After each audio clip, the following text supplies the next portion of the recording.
बिस्मिल्लाहिर्रहमानिर्रहीम। अस्सलाम वालेकुम। कैसे हैं आप सब? उम्मीद करती हूँ सब खैरियत से होंगे। मैं हूँ अफशीन और आपको वेलकम करती हूँ हुरम्स क्यूज़ीन में। तो आज मैं आपके साथ शेयर कर रही हूँ अरवी गोश्त की बेहतरीन सी रेसिपी।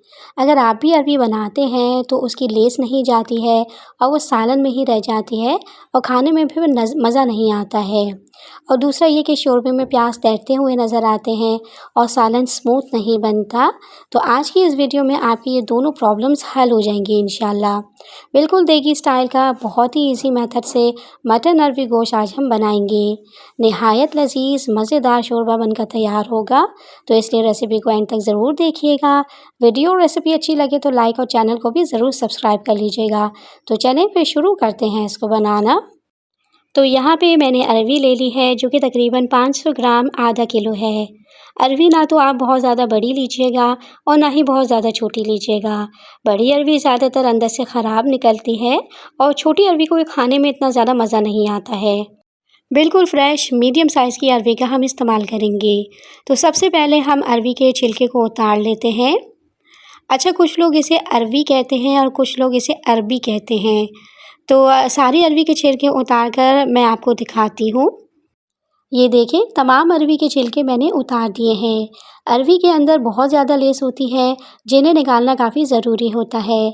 अगर आप इसकी लेस नहीं निकालेंगे तो जो इसका सालन बनेगा तो सारी लेस सालन में फैल जाएगी, जो कि खाने में मज़ा नहीं देती। इसलिए अरवी को छील लेने के बाद हम नमक लगाकर अरवी को मलेंगे अच्छे से। 1 से 2 टेबलस्पून नमक लगा के हाथों से इसे रब कीजिएगा 2 से 3 मिनट के लिए, तो सारी लेस बाहर निकल आएगी और फिर सिंपल पानी से आपने इसे वॉश कर लेना है। इस तरह से आपकी अरवी बिल्कुल रेडी हो जाएगी पकाने के लिए। तो ये अरवी मैंने रेडी कर ली है, इसे हम साइड पे रखते हैं और चलते हैं गोश्त की तरफ। पैन में आधा कप के बराबर कुकिंग ऑयल शामिल करेंगे। जैसे ही ऑयल गर्म हो जाए इसमें डालेंगे बारीक स्लाइस में कटी हुई एक बड़े साइज़ की प्याज। अब चम्मच चलाते हुए प्याज को हमने लाइट ब्राउन कर लेना है, डार्क ब्राउन नहीं करना है, लाइट ब्राउन इसे करेंगे। कंटिन्यू स्पून या स्पैचुला से इन्हें चलाते हुए फ्राई करेंगे ताकि प्याज का कलर एक जैसा ही आए, कहीं से लाइट या कहीं से ज़्यादा ब्राउन ना हो। तो यहाँ पर देखिए प्याज पे अच्छा सा कलर आ गया है, तो इसमें 1 टेबलस्पून ऐड करेंगे लहसुन अदरक का पेस्ट।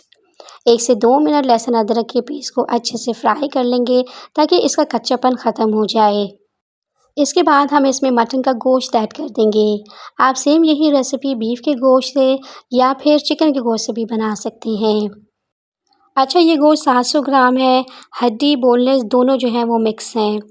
अब गोश्त को हमने बहुत अच्छे से भूनना है, तकरीबन 4 से 5 मिनट मीडियम आंच पे आपने गोश्त को भून लेना है ताकि गोश्त की जो हल्की सी स्मेल होती है वो भुनाई में ख़त्म हो जाए।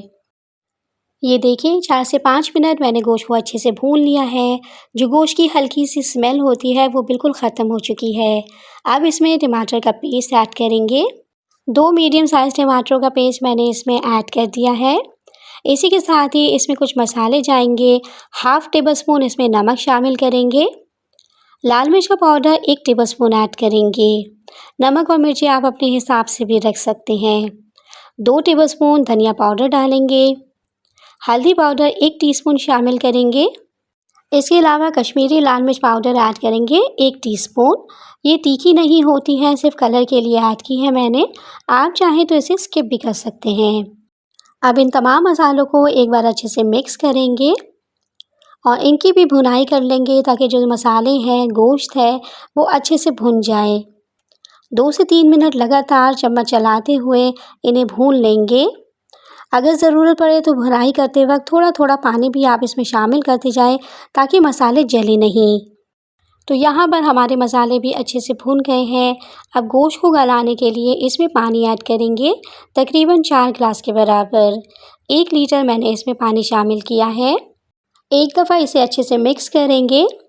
फ्लेम को हाई पे कर देंगे ताकि पानी जो हमने इसमें डाला है इसमें बॉयल आ जाए। और जैसे ही पानी में बॉयल आ जाए तो इसे कवर करके कुक होने देंगे 45 से 50 मिनट के लिए मीडियम टू लो फ्लेम पे। अगर आप प्रेशर कुकर में गोश्त को गला रहे हैं तो 25 से 30 मिनट में ये गोश्त गल जाएगा। तो तकरीबन 50 मिनट के बाद मैंने इसे कवर आउट किया है। मैंने चेक कर लिया था गोश्त प्रॉपर तरीके से पूरा गल चुका है और बोटियां भी बिल्कुल साबुत हैं, चूरा-चूरा नहीं हुई हैं। इसी तरह आपने भी गोश्त को गलाना है। तो गोश्त 100% गल चुका है, तो अब इस स्टेज पे हम शामिल करेंगे अरवी। सारी अरवी इसी स्टेज पर हमने ऐड कर देनी है। अब मसालों के अंदर अच्छे से हम अरवी को मिक्स करेंगे पहले और मिक्स करने के बाद इनको भी मसालों के अंदर भून लेंगे 2 से 3 मिनट के लिए, ताकि जो गोश्त का जायका है, मसालों का जायका है, वो अरवी में जज़्ब हो जाए। 2 से 3 मिनट लगातार हम इसकी भुनाई करेंगे। तो अरवी भी अच्छे से भुन गई है गोश्त और मसालों के साथ। तो अब हम इसमें दही ऐड करेंगे। 3 से 4 टेबलस्पून या फिर 1/3 कप आपने इसमें फिटी हुई दही शामिल करनी है। अच्छे से मिक्स करेंगे और दही को भी अच्छे से भून लेंगे ताकि दही का पानी खुश्क हो जाए। इस काम में आपको 4 से 5 मिनट लगेंगे। खूब अच्छे से भुनाई करनी है जब तक कि इसका तेल अलग नहीं हो जाता। यहाँ आप देख सकते हैं कि ऑयल ऊपर आ चुका है, दही का पानी खुश्क हो गया है। अब इसकी ग्रेवी बनाने के लिए तकरीबन 2 ग्लास मैंने इसमें पानी ऐड किया है। 3 से 4 अदद हरी मिर्ची शामिल करेंगे, जिनके किनारों को मैंने बीच में से कट कर लिया है और इसमें हाफ़ टी स्पून गरम मसाला पाउडर भी ऐड कर देंगे और अब अच्छे से इन्हें मिक्स करेंगे। अरवी गोश्त का जो शोरबा होता है वो बहुत ज़्यादा ना तो थिक गाढ़ा अच्छा लगता है और ना ही बहुत ज़्यादा पतला, इसलिए दरमियाना शोरबा बनाएंगे ताकि रोटी और बॉइल्ड राइस के साथ ये आसानी से खाया जा सके। अच्छा, मिक्स करने के बाद अरवी को गलाने के लिए फिर से इसे कवर कर देंगे 10 मिनट के लिए मीडियम टू लो फ्लेम पे। अरवी बहुत जल्दी गल जाती है। जिस तरह आलू को गलने में टाइम नहीं लगता, इसी तरह अरवी भी बहुत जल्दी गल जाती है। अरवी को चूरा-चूरा नहीं करना है, अरवी को साबुत ही रखना है। इस बात का आपने ख़याल रखना है। और अब 10 मिनट के बाद मैंने कवर हटा दिया है और ये आप अरवी गोश्त का लुक चेक करें। माशाल्लाह से बहुत ज़बरदस्त नज़र आ रहा है। यहाँ अरवी मैं आपको चेक भी करवा देती हूँ। ये देखिए अरवी हमारी बेहतरीन गल चुकी है और मैं आपको इसका शोरबा भी चेक करवा देती हूँ। इसमें आपको कोई भी मसाला, प्याज वगैरह तैरते हुए नज़र नहीं आ रहे होंगे और ना ही आपको अरवी के अंदर लेस नज़र आ रही होगी। अगर आप सेम टू सेम मेरी रेसिपी से बनाएंगे ना अरवी गोश्त, तो फिर आप यकीन करें आप इसका जायका कभी भी नहीं भुला पाएंगे। अब लास्ट में कटा हुआ हरा धनिया मैंने इसमें डाल दिया है। यहाँ पे फ्लेम को हमने बंद कर देना है। अरवी गोश्त की शक्ल देखिए कितनी बेहतरीन ये आपको नज़र आ रही होगी और इसका शोरबा भी हमने इतना परफेक्ट रखा है ताकि रोटी और बॉइल्ड राइस दोनों के साथ आसानी से खाया जा सके। अरवी गोश्त रेडी है और ये डिश आउट कर लिया है मैंने। बिल्कुल परफेक्ट ये बना है। इसी तरह से आप मेरी रेसिपी को बनाएंगे तो आपकी सारी शिकायतें दूर हो जाएंगी। खाते वक्त नींबू का रस डालकर आप इसे खाएं। गरम पराठे, रोटी, नान या चावल के साथ इसे आप सर्व करें। आपको खाकर मज़ा ही आ जाएगा। बहुत मज़े का टेस्ट है और रेसिपी भी बहुत ही सिंपल और आसान सी है। बनाएंगे तो यकीनन ये रेसिपी आपको बहुत पसंद आने वाली है। तो इसी तरह की डिफरेंट टाइप्स की रेसिपीज़ देखने के लिए आप मेरे यूट्यूब चैनल को लाजमी विज़िट करें। नई रेसिपीज़ के लिए चैनल को सब्सक्राइब करके नोटिफिकेशन भी ज़रूर ऑन कर लें ताकि मेरी कोई भी आने वाली न्यू रेसिपी आपसे मिस ना हो। रेसिपी कैसी लगी आपको कमेंट में मुझे ज़रूर बताइएगा, फ़ीडबैक ज़रूर दीजिएगा। जाते जाते लाइक, शेयर, सब्सक्राइब भी ज़रूर कर लीजिएगा। नेक्स्ट वीडियो में इंशाल्लाह आपसे दोबारा से मुलाकात होगी एक बहुत ही आसान मज़ेदार सी रेसिपी के साथ। तब तक अपना बहुत ज़्यादा ख़्याल रखिएगा। अफ़शीन को दुआ में याद रखिएगा।